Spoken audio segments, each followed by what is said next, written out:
Selamat datang di Taman Ismail Marzuki. Kita akan menuju PDS, Pusat Dokumentasi Sastra HB Yasin, tepatnya di Aula lantai 4, tempat berlangsungnya BIMTEK, NSP, dan juga akreditasi perpustakaan sekolah.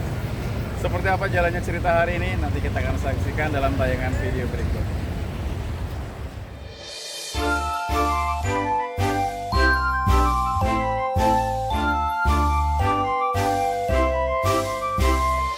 Ayo teman ke perpustakaan, banyak buku yang boleh dipinjam. Ada buku kuda, ada buku kelinci, ada buku buaya, buku dinosaurus, buku tentang paus. Aku sangat suka membaca.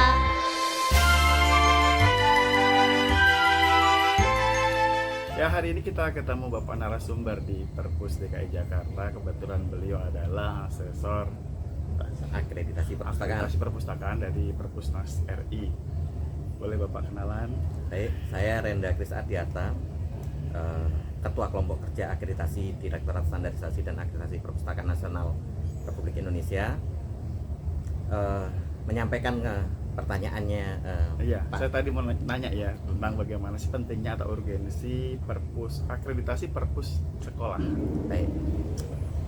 Kenapa perpustakaan sebuah sekolah perlu diakreditasi? Kenapa tidak menjadi bagian dari akreditasinya sekolah? Memang di dalam akreditasi sekolah sudah termasuk di dalamnya adalah perpustakaan. Namun perpustakaan sebagai unit tersendiri, terlebih dengan kurikulum Merdeka saat ini, sehingga tidak semua siswa mampu membeli buku di luar, perpustakaan menjadi andalan sebagai sumber belajar dan sumber ilmu pengetahuan untuk menyelesaikan tugas siswa. Dan perpustakaan juga bisa menjadi andalan untuk memfasilitasi penyelesaian pekerjaan atau penyelesaian pendidikan siswa di sekolah. Dan kemudian kenapa perpustakaan sekolah perlu diakreditasi?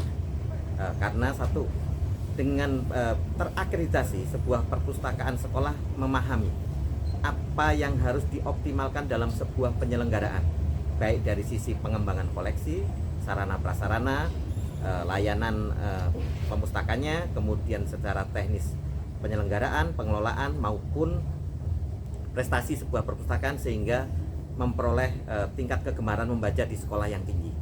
Dan yang berikutnya, dengan melalui akreditasi, baik pengelola maupun manajemen memahami bagaimana mengoptimalkan penyelenggaraan sebuah perpustakaan, sehingga perpustakaan menjadi pusat sumber belajar dari sebuah sekolah. Terima kasih atas penjelasan singkatnya. Mudah-mudahan ini bermanfaat buat siapapun, entah itu pemustaka ataupun kader di perpustakaan sekolah. Kita akan ketemu lagi dalam momen-momen baik berikutnya. Terima kasih Bapak. Ya. Baik, selamat pagi Bapak dan Ibu sekalian. Kami informasikan bahwa acara akan segera kami mulai.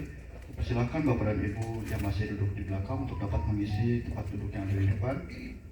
Assalamualaikum warahmatullahi wabarakatuh. Salam sejahtera bagi kita semua. Shalom, Om Swastiastu, Namo Buddhaya, Salam Kebajikan. Sosialisasi instrumen akreditasi perpustakaan sekolah di lingkungan Provinsi DKI Jakarta. Mas bagian di belakang, silakan minta Pak. Yang terhormat Ibu Wulan. Ibu Wulan ini mewakili Kepala Dinas, mewakili Kepala Bidang, sekaligus ya Bu ya. Yang saya hormati Bapak Ibu sekalian, ada kepala sekolah kah? Berarti kepala perpustakaan sekolah. Ya, teman-teman semua, Bapak Ibu sekalian, para perpustakaan sekolah, terima kasih bisa hadir atas undangan kami.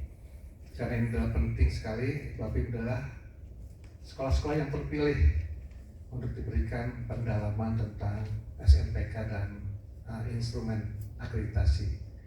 Tapi sebelum itu, marilah kita tidak henti-hentinya memanjatkan puji syukur kehadirat Allah Subhanahu wa Ta'ala Tuhan Yang Esa. Hanya karena rahmatnya, karena sayangnya beliau, Tuhan Yang Maha itu, kita diberikan kesehatan dan bisa hadir di sini untuk tarbiyah ya, untuk ilmu. Jadi agak kira-kira supaya nanti sirkulasi darahnya lancar. Nah, kita tidak ngantuk jadi. Bapak Ibu, ini kenapa sebelah kanan masih kosong depannya? Padahal tadi udah disampaikan, yang depan nanti predikatnya A semua. Jadi saya tanyakan dulu sebelum kita mulai. Ini yang ada yang dari SLB? Gak ada. Jadi ini setara SMA semua, SMA, SMK, MA, madrasah ada? SMK, SMK, SMA ya? SMK N mungkin ada, dan SMK S. Oh iya, oke, baik Bapak Ibu. Sebenarnya akreditasi itu nggak menakutkan amat kok Pak. Beda dengan akreditasi sekolah. Iya. Pertanyaan, kalau akreditasi sekolah memakan waktu berapa hari? 2 hari. Kalau akreditasi perpustakaan cepat kok. Kalau saya dengan Pak Bambang cuma 2 jam. Oh, iya. Pokoknya selama dokumennya lengkap, cepat. Dokumennya kurang ya makin lama.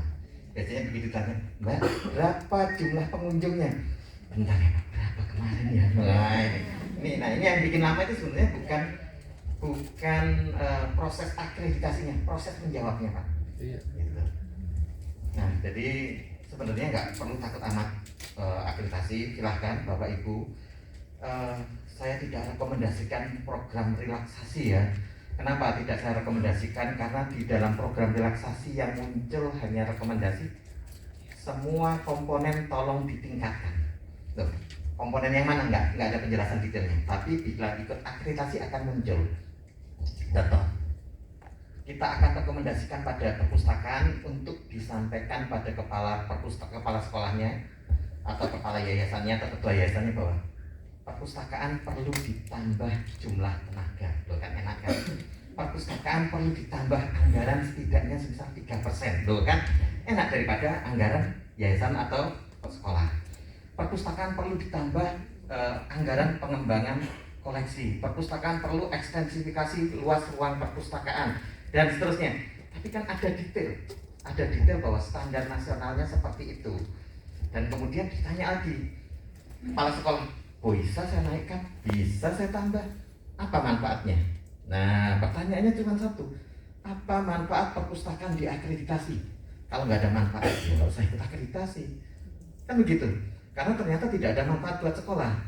Tapi ternyata fakta di lapangan, kemarin kita dengan Kemendikbud dalam rapat DPR RI dinyatakan Pak Nadiem Makarim sempat komplain. Kenapa dalam kunjungannya ada perpustakaan terakreditasi A sekolahnya, tapi perpustakaannya C. Nah, ternyata setelah kita gali lebih dalam, tim perpustakaannya nggak mau repot. Jadi setelah kita cek, Pak mohon maaf, itu perpustakaan sekolahnya mengikuti program relaksasi, bahwa tidak ada mutu di perpustakaannya. Demikian juga di program zonasi perlu kita mulai pertimbangkan bahwa sistem zonasi memang mengurangi tawuran di jalan, namun ternyata ada dampak lain, jadi permainan di KK dan seterusnya. Nah, kaitannya dengan itu adalah bahwa muncul adanya pengakuan kinerja. Karena kalau sudah terakreditasi, artinya perpustakaan Bapak Ibu sudah diselenggarakan sesuai standar nasional. Nah, dengan standar nasional pengakuan ini itu adalah suatu prestasi. Jadi begitu dapat sertifikat akreditasi itu adalah prestasi perpustakaan selain lomba-lomba dan seterusnya. Next Mas. Yang kita sudah ada 13 sekarang. Di dalamnya termasuk untuk rumah ibadah. Rumah ibadah sudah mulai kita standarisasi. SLP PAUD juga sudah mulai standarisasi. PAUD yang terbaik di Magelang dapat predikat A. Untuk SLB kemarin masih di predikat B tertinggi, kita belum mendapat SLB dengan predikat A. Nah, untuk SMA, SMK, MA itu ada dalam standar yang tersendiri. Makanya tadi saya tanya karena kemarin dapat arahan adalah SMA, MK, MA dan atau SLB. Nah, oke, karena kita banyak di setara SMA, kita akan fokuskan di poin 7. Nah, next. Panduan secara standar, jadi nggak usah repot, bisa di-download di sini untuk instrumen maupun terkait dengan akreditasi. Next Mas, mengapa SNP? Ya ini standar ya, sama dengan sekolah, semua harus memenuhi standar sehingga kualitas pendidikan anak kita kan punya anak yang sekolah ya, sehingga kualitas pendidikan anak kita setidak-tidaknya bisa kompetitif di lingkungan atau di kehidupan berikutnya. Next Mas. penerapan standar yang kita lakukan. Terus next, nah ini tadi terkait manfaat pengakuan. Selain pengakuan, terakreditasi artinya perpustakaannya sudah berhasil diselenggarakan. Ada kepercayaan masyarakat itu bisa manajemen, kepala sekolah, lembaganya dan seterusnya. Terus ada konsistensi. Nah, nanti akan saya tanya muncul, Pak, kami pustakawannya sendiri Pak, kerja nggak ada yang lain. Pasti ada yang mengeluh begitu, Pak. Terus kemudian meningkatkan status. Nah, ada kebanggaan sebuah pustakawannya terhadap perpustakaan. Peningkatan kualitas. Next Mas. Nah, yang sebelumnya kita gunakan 6 komponen. Tahun ini karena terkait dengan pembagian tugas pusat dan daerah, TGM dan IPRM, sehingga kita ada poin TGM di komponen 7 dan IPRM di komponen di TGM 8, komponen IPRM di 9. Tenang, nggak usah khawatir, ini hanya gambaran saja. Poinnya adalah standarnya hanya diperlukan koleksi, sarana prasarana, pelayanan, tenaga, penyelenggaraan, dan pengelolaan. Next. 2, 3, 4, bila Bapak Ibu tidak punya sistem informasi, semuanya perpustakaan belum ada TIK-nya, harus segera melapor pada pembina. Dinas perpustakaan saya belum ada TIK, bagaimana saya bisa menggunakan SLIM? Nah, dan seterusnya. Oke, acaranya sudah selesai. Kita bisa ulang dan membuat video ini lebih baik lagi ke depan.